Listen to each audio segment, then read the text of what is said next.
Hello again and welcome back to CGC. It's been a long time since I talked to you, but given the change of recent events, I figured I'd wait until the news piled up a bit before I had a conversation about what's going on. Me personally, I just don't want to hit you guys with news every day because things, especially nowadays with the acquisitions and the back and forth, they change so often that you can report on one story and literally 5 minutes later, as some YouTubers have found out, the entire context of the story changes. All that being said, welcome back again, and let's get into it. So what's happened?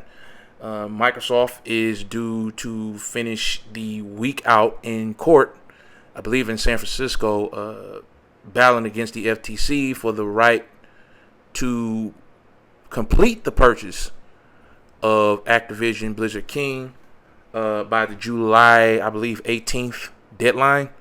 FTC is currently seeking an injunction which would stop them from purchasing until the major federal case took place in August sometime. I don't know the exact release date. I think it's the latter half of August, like the 28th or something like that. And it's not looking good for the FTC. So far, they've gone out and proven that they know. How much time are we at now? Okay, good. Not that I'm monetizing this anyway. Absolutely jack shit about the video game industry. I believe at one point Sarah Bond was asked, and this is a person who works for Xbox for those who don't know. She was asked whether or not a consumer would need a Windows license to stream games from the PC, which is like, so you guys are arguing that this is what Microsoft represents as a danger, is the cloud industry or the cloud gaming part of the industry, and you don't even understand how cloud gaming works. The entire point of having a cloud gaming service and a cloud gaming account is that you don't need a PC at all. You stream shit on your phone. See, this is the problem, right? Like, there may exist, and I don't think there is. Actually, I have a theory that there is one, but I don't even know how strong that would be. But there may exist a case that is strong against this acquisition. These are not it. By all accounts, every lawyer who I followed, from Hogue Law to people who follow patents and acquisitions like false patents, they seem to be clear that legally this thing is okay. It will not make a monopoly. It will not put Sony or Nintendo or any other person or company, rather, who decides to compete in the video game industry in any sort of compromising position. Which doesn't surprise me because Microsoft probably has lawyers of a caliber that the moment they decided they were going to go through with this purchase already looked at this situation and realized, okay, this is cool. And I'm pretty sure if it wasn't, they'd have been told that. As a matter of fact, I'm almost positive they knew what hurdles they would face before they even went into it. Strong case aside on Microsoft and ABK's favor, that hasn't stopped the fucking weirdos, the guys who live on the internet, the fanboys, from, basically having Hall of Fame, world-class dumb takes about the entire situation. And of course, with any court case, once witnesses hit the stand, the dirt starts flying, or rather starts falling out of the seams. We've found out that Microsoft did indeed have aspirations and may still have aspirations to buy Sega. We found out that Sony was seeking, and we kind of already knew this based on, patterns. Sony was seeking some kind of exclusivity deal with Starfield, whether it had been a year, several years, who knows. But we know that is one of the main reasons that Microsoft decided to go ahead and buy ZeniMax. They knew that couldn't happen. Missing out on 2 first-person shooters is one thing. Missing out on was essentially the next big Elder Scrolls like game from Bethesda that's a no-go. That's not going to happen. And they went ahead and purchased ZeniMax because of that. And you got your ponies who are obviously upset about that, and your bots who are happy about it. But your ponies are upset about it because they don't see it as fair. And if you follow the channel before, the small amount of you who listen, I've always said that Sony has created this monster, right? This creature that they now have to deal with. If I'm looking at Sony, if I'm being honest with Sony, if Sony was metaphorically a child or a young person that I had to sit down and talk to about how they dealt with their enemies, I would tell them this. For a decade, your opposition was slipping. For a decade, your opposition they weren't themselves, right? For a decade, your opposition literally left the door open for you to run things. And you became complacent. You became too easygoing.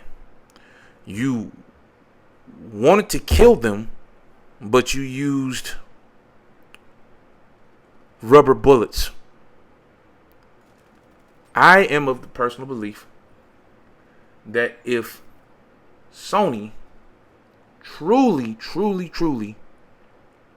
wanted to, quote unquote, take out Microsoft, the best strategy would have been to diversify their lineup of games. They did not do that. Sony essentially made the same game over and over again for the better part of 7 or 8 years. Like, once we get past the first, not the first, but the last Killzone game that was made, the lineup isn't diverse at all. Third-person, narrative-based action games. Now, when it came to first-person shooters and RPGs and things of that nature, they were more than willing to pay somebody else to make those kinds of games. But they never, ever bothered to do that themselves. And, for the sake of proof of my point, let's run down what they made. Let's see. We know there was Second Son. It was a third-person narrative-based game, the adventure game, infamous Second Son.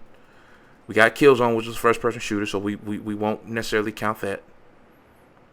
The relaunch of The Last of Us. There was the launch of Horizon Zero Dawn, Uncharted 4, and the subsequent DLCs for both of those. Ghost of Tsushima, excuse me. Wow. God of War, Spider-Man, Days Gone, Last of Us 2, Bloodborne. Like, do you see where I'm going? Like, even the exclusives they paid for, right? In some cases, they didn't even bother to put any variants in that. Neo and Neo 2, for both third-person, Souls-like, narrative-based. I mean, to whatever extent there's a narrative in Souls games, it's usually pretty bad, personal opinion. But notwithstanding, I just like, now you see the results of that. You paid for Persona to never hit Xbox, or I don't know if that was actually paid or if that was a comfort thing with Atlas. Still can't tell on that one. More than likely the latter more so than the former. But all the RPGs you probably paid somebody to make only for your machine. All of the first-person shooter perks you paid for people to have, for companies to put in your games and not in the Xbox versions. All that stuff you paid for when you should have been making it yourself. I will always say this. The main reason why I don't have a problem with Microsoft acquiring studios is because at the very end of the day, if you own it, then it's honest.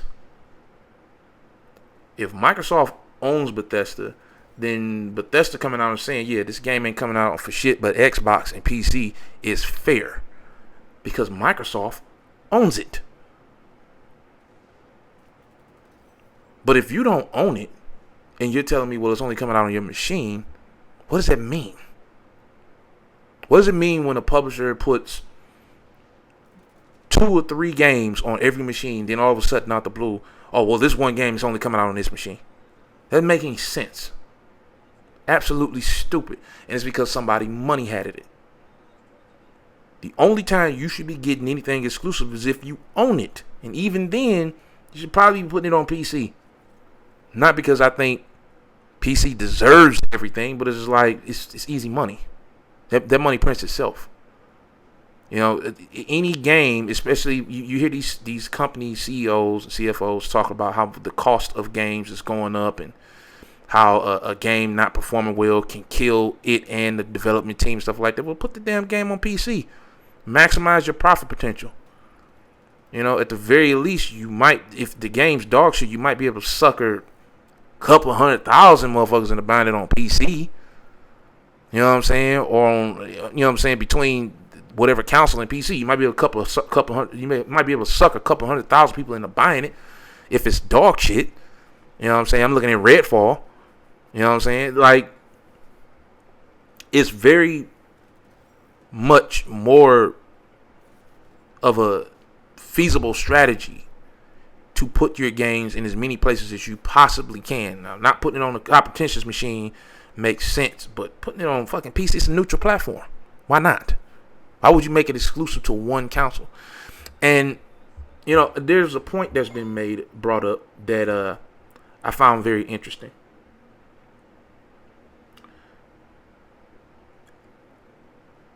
It's like, say in the alternate timeline, Sony does indeed get the Starfield exclusivity. Say Sony gets the Starfield exclusive deal, and for a year, 2 years, whatever, they have exclusive rights to the Bethesda's next big RPG. And there's also another aspect of this that I want to touch on, but I'll do that in a minute. Do you think that Sony, who at this point we recognize is trying to weaponize what should be a neutral IP, a neutral intellectual property that doesn't belong to them, they're trying to weaponize it against their competitors to bury them? Do you think that Sony would have said to Bethesda, oh yeah, delay it. If it's not ready, delay it. Oh, it's still not ready, delay it. Do you think Sony would have given them 2 years to finish this game? Because we can look back at the other things that Sony has money had it, and we can probably say to ourselves that wouldn't be the case. Like, let's analyze this a little closely, right? Like, No Man's Sky was not ready to do what it wasn't ready to fulfill the promises it made at launched. Who money had it that? Sony. And who threw them under the bus the moment it came out and nobody liked anything about it because it basically didn't do what it was promising it was going to do? It was Sony. Go back to the PS3. Haze. Who rushed that game out? That Haze was originally announced for every platform. PC, Xbox, PS3. Sony money had it because they thought it was going to be a quote-unquote Halo killer. They did not give Ubisoft nor Free Radical, rest in peace, the time to actually finish it, and it was a fucking disaster. And if you know Free Radical, depending on how you feel about that style of game, they were not incompetent when it came to making first-person shooters. These guys made GoldenEye, Perfect Dark, Time Splitters 1, 2, and 3. They were very competent at making that kind of game. Maybe not on the level of a Halo, or even in the style of a Halo. It's not even saying level, so some people might like one more than the other. But they weren't incompetent. But that Sony money, we need this game out when we said we were going to bring it out because we paid for it. There are many instances where paying for exclusivity has led to rushed, terrible projects. Now, don't get me wrong. There's plenty of first-party games, and particularly under Microsoft's brand, that have been rushed, unfinished, uncooked, unseasoned pieces of garbage, or just not good for consumption. Very recently, Redfall being one, and many would argue, and justifiably so, Halo Infinite, which wasn't a bad playing game, and certainly executed on a gameplay level what it should have executed. It was just missing a boatload of features and stuff that people who played Halo since its inception in 2001 were used to seeing. All that being said, we can also go into Scalebound, which Microsoft was money hadn't. They didn't control it. I mean, I think they own the IP now, but they couldn't control Platinum because they didn't own them. And that's the problem with buying exclusivity deals, man. It's just like you can't guarantee what will and won't happen with it because you don't own it and you can't really control it. And I think Microsoft kind of got that with Starfield. And it's still an issue of, it's only 30 frames per second. But really that comes down to the consoles being lies, right? Like even now I'm playing Final Fantasy 16 on the PS5. And you can see that game slows down. You can see the texture quality, become worse in certain situations. These machines may have been able to perform some cool little tricks, about 2 or 3 years ago when they first came out. But that tech is 3 years old now. Hell, that tech was probably a year old when it dropped inside in these machines. Like, that tech was outdated the day it dropped. But 3 years later, yeah, it's going to get worse. I wouldn't be surprised to see most of these games perform at 30 frames max going forward. Yeah, that Fable game looks cool that they showed a couple of weeks ago, but I'm pretty sure that game's going to be 30 frames per second. Unless it's stylized like Hi-Fi Rush or something like that, I don't see a lot of these games going over 60. I think that's going to be a very rare occasion. Maybe your racing games where you don't have to worry about animating too much, the wheels of the car, maybe the chassis. But other than that, yeah, I wouldn't be looking for that too much. But another interesting thing that came out about the Starfield exclusivity that Sony was apparently trying to seek was that Todd Howard himself wasn't cool with that shit. And this goes back to something, and this is allegedly. I don't want to put anything on anybody that I don't know to be a fact. But this goes back to something that I believe. And I've mentioned this before as well. And it's not to say that I'm some kind of prophet or something, but if you pay enough attention to this stuff, you see it. And I remember when I was finishing up my degree, I had to take a couple of courses that focus on the business side of computer science, which is what my degree is in. And what those courses taught you is that you have to look at the behaviors of certain companies and how they're doing things. It will tell you a lot about what the sentiments might be.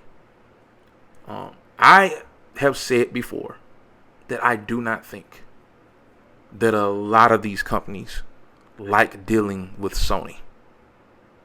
I think they have to because Sony is the number one console provider who is creating a machine that can run these games. But not the number one console provider. The number one console provider is obviously Nintendo. You can argue against that all you want to. Numbers don't lie. But as far as having a machine that has the power levels and the capabilities of running games at a certain resolution, frame rate combination. If you're not talking about PC, then PlayStation is probably the most popular platform for that. And that's much to a lot of these third-party publishers' chagrin. I don't think they like dealing with them. And there's numerous reasons. The alleged, even though I believe there was court documents that proved it, the alleged cross-play fee that they have in their games. There's an awesome game on PC called Myth Force. Has a 80s cartoon aesthetic, 4-player looter shooter with but it's kind of like first-person Gauntlet. Will not have crossplay at launch, and my guess is because they don't want to pay Sony's stupid ass crossplay fee. Sony's the only platform that charges people or companies for crossplay. This game's coming out on Switch, Xbox, PlayStation, Epic Game Store. Actually, I already own it on Epic Game Store, and I believe it's coming to Steam. And Sony's the only ones charging motherfuckers a percentage of their microtransaction purchases to have that feature in the game. Now, allegedly Todd Howard, getting back to him in Starfield, heard that Bethesda was thinking about selling the rights to Starfield to PlayStation for at least a year. And that's when he probably got on the horn with his boy Phil Spencer and was like, yo, you gotta do something. Couple of reasons for that. The modding on the PlayStation version of Skyrim, Fallout 4 is dog shit. Not that it's inherently worse than it is on Xbox. There are some key differences though. On Xbox, the file size cap for your downloads is a bit bigger. And the Xbox versions also don't have a block on non-game assets being ported into the files. PlayStation does not allow modders to add off-disk assets, and the file size is, I believe, significantly smaller. So there's a lot of mods that are hitting the mod, I guess you call it store or mod storefront in the game that will not show up on the PlayStation version because Sony just doesn't allow certain things on their device. And historically, if you look back at Skyrim and a couple other Bethesda games, they just don't run well on PlayStation. And I think Todd Howard, this rumor that Todd Howard was like, nah, I'm not trying to do that, speaks volumes. There are a lot of companies, and you guys, especially you fucking ponies, because you guys love to act like Sony is the bee's knees. A lot of you guys are going to find out a lot of these companies don't like fucking with Sony. Why do you think that so many third-party publishers are actively either okay or indifferent about Microsoft acquiring Activision? And it's not that they outright don't want to deal with Sony anymore, but Sony, again, that word complacent, Sony got complacent with their space or their place in this industry. When they got too big for their britches. I think this is a matter of we're in first place. So what the fuck are you going to do anyway? You going to put the game on Nintendo Switch? No, you're not, because you can't. You're going to put it on Xbox? Well, good luck selling it. They're too big.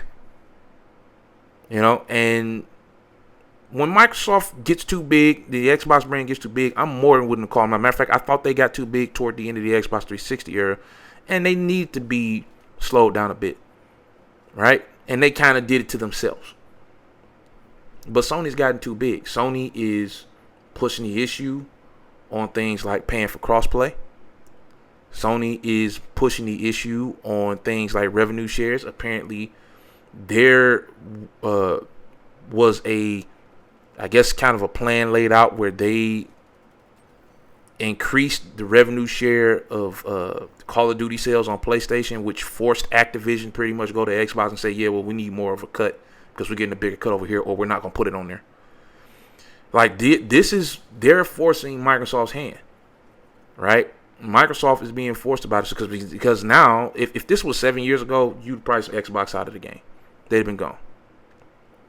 But you kind of forced their hands now that they have somebody who gives a fuck about actually having a competitive product in this space, and Phil Spencer. You kind of forced their hand into saying, okay, we'll spend the money to make sure that doesn't happen.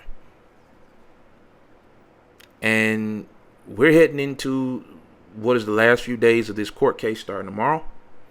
I believe Andy Kotick, the head of Activision, Satya Nadella, and is it somebody from Google will be taking the stand. I don't know who this Google person is, but I think they took the stand last week. I'm not sure. They took the stand after Phil Spencer did last week. Regardless, it's already looking bad for the FTC. The Cirebon example I told you guys about earlier was just like a small example of how bad it is for them. But I'm going to go on a limb and say that, yeah, this deal is probably going to happen. They're probably going to go ahead and purchase them by the 18th. I don't see the FTC getting an injunction at this point. They don't even know what the hell they're talking about, and they've displayed that gloriously over the last week. But I will say this. Even if somehow, some way, this deal does not go through, given that Microsoft has pretty much said what they said about why they've purchased what they purchased, does Sony really want those guys getting $60 billion back? Because at least right now, you know what they're going to do. Right? They're going to own Call of Duty. They're going to put Call of Duty on everything. And they're probably going to resurrect a couple of franchises. And after this case is over with, because I don't want to give the FTC any evidence, because I got my personal reasons for not liking those motherfuckers. But I am going to speak on something that I believe is the reason Sony is fighting on this so hard. I don't know it to be a fact. I'm only speculating based on what I've heard other people say. But there is a very big thing that is happening at Activision that no one's talking about. And this is a game. And it might be one of the biggest games to come out in a while when it's revealed. But I digress. And I think that's why Sony's doing what they're doing. But all that being said, Sony, you're fucked one way or the other. You don't want to give these guys back $60 billion. Because then you got to compete with that. And you can piss Activision off. You gonna fuck up $70 billion for Activision? You think they're going to really want to fuck with you after 2024? These companies don't like you. They don't like that. They'll deal with you because they have to. They don't like your ass. And they welcome somebody else to not necessarily take your spot, but make you uncomfortable enough that you won't do all of the shit you're doing. That's what this is about. That's why everybody wants Microsoft or doesn't care if Microsoft owns Activision. Most of these companies realize Sony cannot be allowed to sit in this spot because they're becoming or have become assholes and incredibly hard to deal with.